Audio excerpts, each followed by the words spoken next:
Everyone, আশা করি সবাই ভালো আছেন। আমিও ভালো আছি। তো আবার আসলাম আপনাদের মাঝে আরেকটি ভিডিও নিয়ে।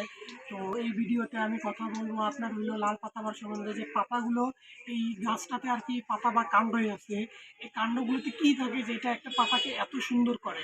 তো সর্বপ্রথম আমি দেখাইবো যে আপনাদের এখন যে দেখাবো যে পাতাগুলো কত সুন্দর, আরেকবার দেখাই দেবো যে পাতাগুলো কত সুন্দর।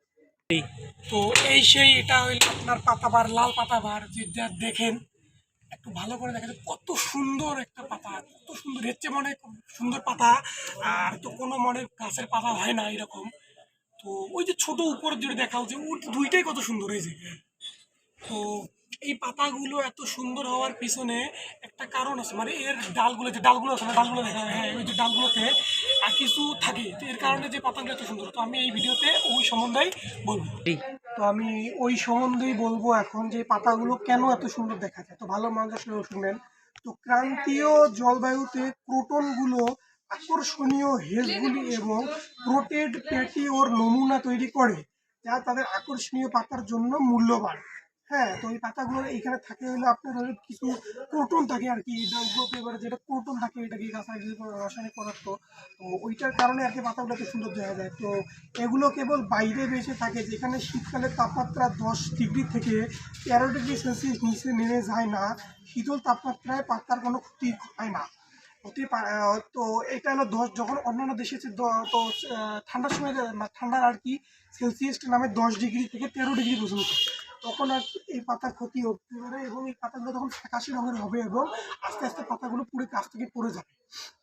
তো এই গাছগুলো এই জন্য আর কি, যেগুলো দেশে বেশি ঠান্ডা পড়ে বা তুষারপাত পড়ে সেই সব দেশে আর কি এই পাতাবাহার গাছগুলো দেখতে পাওয়া যায় না। হ্যাঁ, তো এই পাতাবাহার গাছগুলো শুধু একমাত্র উষ্ণ যেগুলো দেশ আছে যেখানে ঠান্ডা এবং গরম মিক্সড হয়, এবং যেগুলো ঠান্ডার সময় আর কি বেশি ডিগ্রি সেলসিয়াস, তো ঠান্ডা পড়ে না যেগুলো দেশে বেশি ডিগ্রি, তো সেইগুলো দেশে আর কি এইসব গাছ টিকে থাকতে পারে এবং বেঁচে থাকতে পারে। তো ওই যেটা বললাম যে এই গাছগুলোর মাধ্যমে মানে গাছে যেসব প্রোটন থাকে ওই প্রোটনগুলো বেশি ঠান্ডা সহ্য করতে পারে না, এবং বেশি ঠান্ডা সহ্য করে না করে যখন বেশি ঠান্ডা ওদের লাগে তখন ওই প্রোটনগুলো মারা যায়, এবং ওই মারা যাওয়ার কারণে গাছটিও পাতাগুলো আস্তে আস্তে ঝলসে যায়, এবং গাছটি পাতাগুলো আস্তে আস্তে মারা যাওয়ার সাথে সাথে গাছটিও মারা যায়।